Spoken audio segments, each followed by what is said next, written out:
Good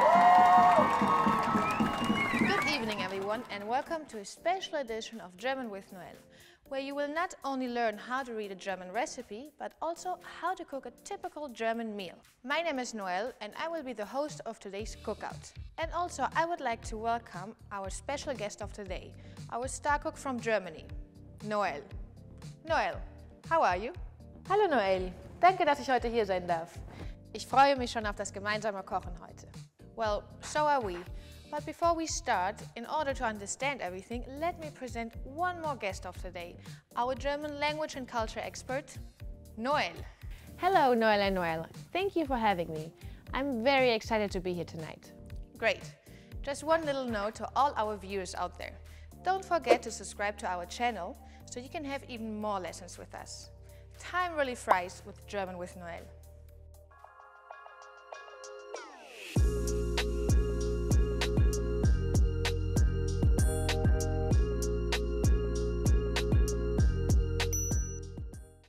And now, let us start. Noël, what will we cook today? Heute kochen wir Spätzle, eine deutsche Pasta-Variation. Spaetzle? Spätzle. Oh, you Germans with your Umlauts. Noël, I really think we could need your help here. Yeah, German umlauts really are a special topic for itself. There are 3 of them. Ä, Ö and Ü. I'm gonna give you some examples. A as in Apfel and Ä as in Äpfel. O as in Wort and Ö as in Wörter. U as in Zug and Ü as in Züge. Great, thanks. So let's get back to our Spätzle now. Well, the name actually has a funny origin. It's a small version of the German word Spatz, which was sparrow, since the shape of the pasta reminded people of those birds. Spätzle is a famous dish, especially in the south of Germany. It probably originated in the 18th century, but still nowadays it's one of the most liked dishes in the south. You can find so many variations of this dish. For example, Apfelspätzle, Backspätzle, Käsespätzle, Spätzle-Eintopf, Leberspätzle, Spätzlepfanne, Spätzle aus dem Backofen, Linsenspätzle, Mohnspätzle, Milchspätzle, Spinatspätzle, Schinkenspätzle. Okay, enough. We get it. Let's just go to our ingredients. Noël? Ja, gerne. Unsere Zutaten für heute sind geriebener Käse, 400 Gramm Mehl, eine Zwiebel, Butter, 4 Eier, Champignons und 400 Milliliter Wasser. In Germany, as in most other countries, we use the metric system. 400 grams of flour would be around 3 cups, and 400 milliliter of water would be 1.5 cups of water. Wir brauchen auch noch einen Kochtopf, ein Messer, einen Schneebesen, ein Sieb, eine Pfanne und ein Schneidebrett. I love this recipe already. Not a lot of equipment, no ingredients needed. Noël, shall we start? Na klar, Lass uns kochen. Wir geben Mehl, Salz, Eier,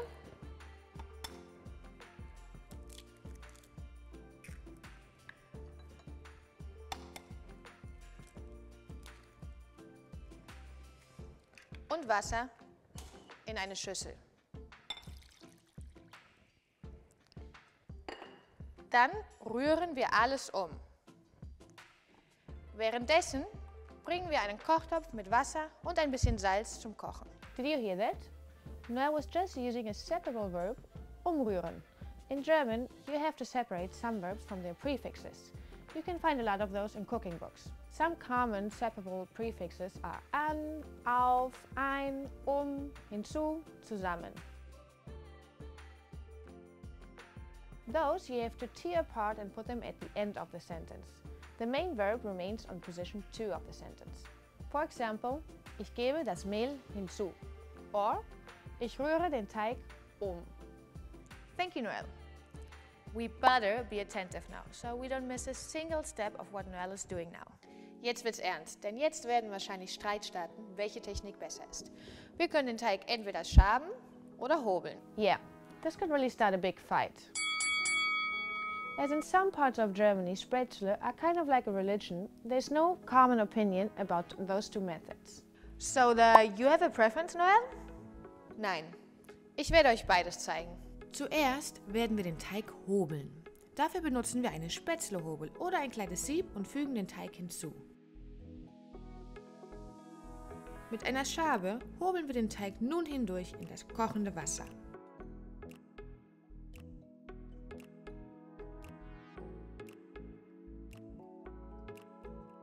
Beim Schaben brauchen wir ein Schneidebrett. Auf dieses verteilen wir Teig und schaben es nun mit einem langen Messer in den Kochtopf. Wenn unsere Spätzle hochschwimmen, nehmen wir sie aus dem Wasser und lassen sie abtropfen. Jetzt haben wir unsere Spätzle. Nehmt jetzt die Pfanne und bratet die Zwiebeln und Champignons in Butter an. Another separable verb. Did you see it? Did you hear it? Anbraten. Also, did you notice that Noël was a little bit demanding this time? She used the imperative form, which is a common form in German cookbooks. Should we have a closer look at it, Noël? Yes, sounds super helpful. Okay, so the imperative is actually a pretty simple verb form. The first step is that you have to decide if you're talking to a single person or a group. When you talk to several people, you take the verb, for example, essen, and take away the en. Then you add a t at the end, and you get esst. The verb is always on position 1. So look, ess die Spätzle. When talking to a single person, you need an extra step. So first, you conjugate the verb as normal in third person singular. For example, essen, isst. Now, you get rid of the pronoun and the t at the end, and there you have your imperative form. For example, isst dein Essen? Jetzt fügen wir die Spätzle hinzu und bestreuen alles mit Käse. Wow, it smells grape already. This really does look and smell great. I agree. And to all our viewers out there, we are really excited to see your version of this recipe. Sobald der Käse geschmolzen ist, können wir essen. Das Essen ist fertig. Bitte sehr, guten Appetit! Wow, thank you, Noël, and thank you so much for being here. This means it's a wrap. Danke, dass ich hier sein durfte.